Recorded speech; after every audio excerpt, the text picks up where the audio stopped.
And if we know anything about intimate relationships, we know the way their intimate relationships are cleaving together and cleaving apart on a daily basis. And so I wrote this actually for my niece, who was born in great difficulty.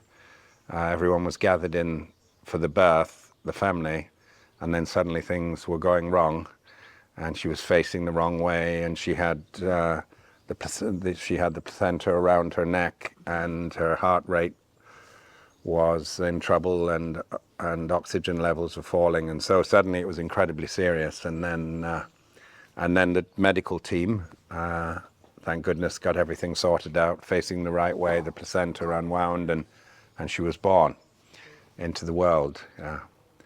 But I always say that cry is not the cry of someone who is glad to be here. And we were born in that difficulty. We were born in that troubledness, having to catch up, and yet somehow having within us everything we need to breathe and to live.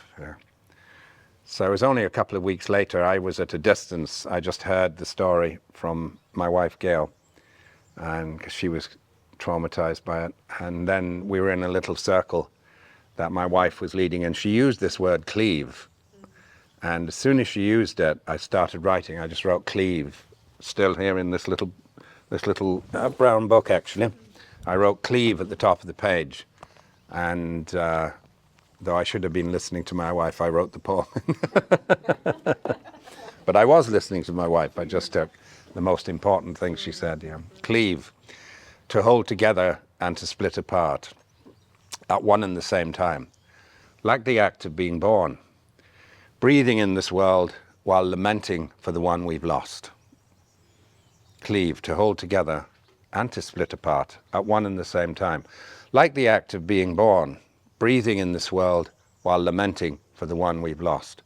No one needs to tell us we're already on our onward way.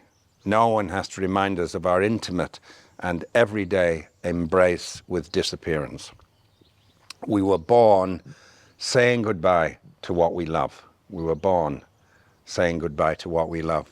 We were born with a strangely beautiful reluctance to be here.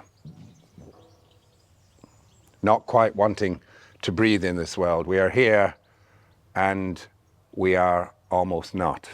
We are present while not quite wanting to admit we have already arrived. Not quite arrived in the mind, yet always arriving in this body. Not quite arrived in the mind, yet always arriving in this body. Always growing older while trying to grow younger. Always in the act of catching up, of saying hello or saying goodbye, finding in each new and imagined future the still lived memory of our previous precious life.